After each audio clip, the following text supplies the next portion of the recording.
Super Mario 64 was first released for the Nintendo 64 on June 23, 1996, with later re-releases onto the Wii and Wii U's Virtual Console as a part of the Super Mario 3D All-Stars collection for the Switch, and even for the DS in the form of an enhanced remake. Nowadays, it seems that just about every gamer has either played this game or have at the very least watched someone do a speedrun of it, making it, in my opinion, the most popular video game ever. But just because something is popular amongst so many people doesn't inherently mean that it is good. So then, my question is, does Super Mario 64 deserve its status because it is truly one of the greatest games of all time, or is it an outdated mess that may have never been good to begin with and we all have just become content with its poor quality? Let's find out. After being sent an invitation by Princess Peach to her castle, Mario warpipes his way over only to find that the castle has been taken over by Bowser and that all the inhabitants were trapped within the walls. Mario soon learns that Bowser was able to do this by stealing all of the castle's power stars, and now in order to defeat him, Mario must journey to the many magical painting worlds and liberate them from Bowser's minions, as well as restore the power stars to the castle.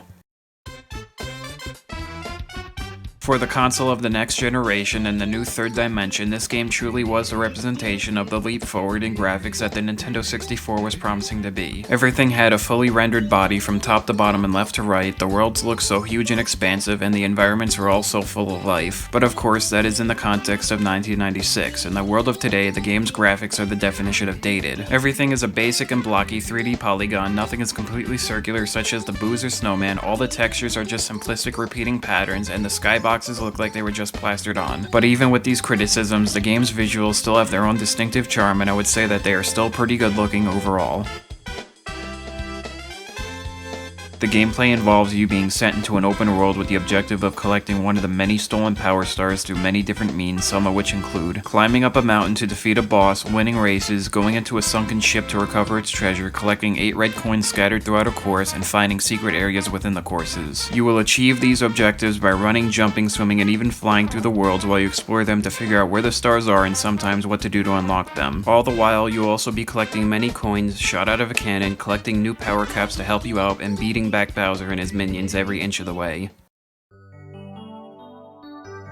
The controls for this game are very fluid and loose, which is exactly how you would want a game like this to control. You could have Mario run in a full 360 degrees, instantly turn him into any direction you want, and have him jump with no delay. This is honestly very impressive considering this game being the first of its kind that Nintendo had made. But that's not to say that everything controls great, because there is one major hindrance that you will have when playing, especially if you are coming back to this game after playing later titles in the series. This hindrance being the camera system. Since the Nintendo 64 controller only has one joystick, that means the camera is controlled by the C button, meaning you don't have full 360 degrees control of the camera, but rather a stiff 90 degrees control, and that will take a bit of getting used to when playing.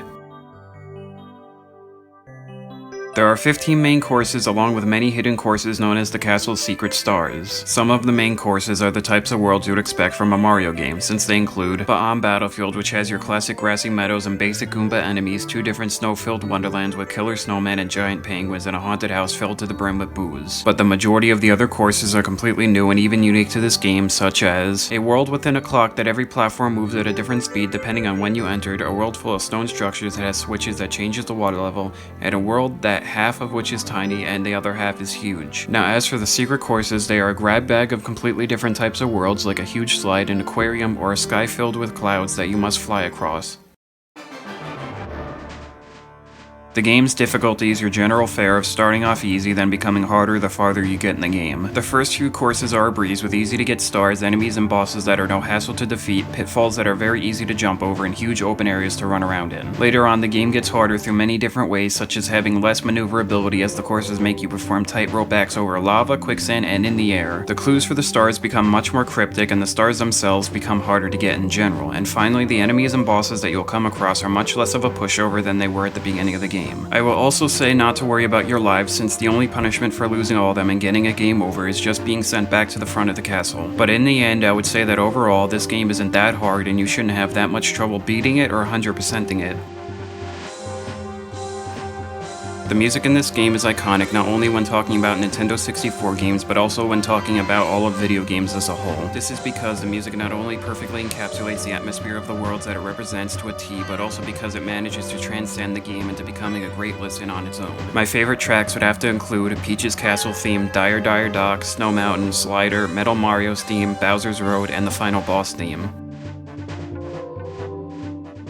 So after all that, would I say that Super Mario 64 is an outdated mess, or is it truly one of the best games of all time? I would say that I agree with the latter statement. This game had the heavy burden of having to introduce gamers to open world 3D platformers, and it could have easily have gone wrong, which would have resulted in a monumental failure on Nintendo's part. But with its fun and revolutionary explorative gameplay, legendary music, and casual atmosphere the game creates with its easy difficulty, I would say that Nintendo hit a grand slam with this game. Of course, that's not to say that everything has aged well, such as the graphics and the camera system, but those minor faults are nowhere near enough to bring this game down. And with all that said, I would easily give this game a recommendation, of course assuming you somehow haven't played it yet. Thanks for watching.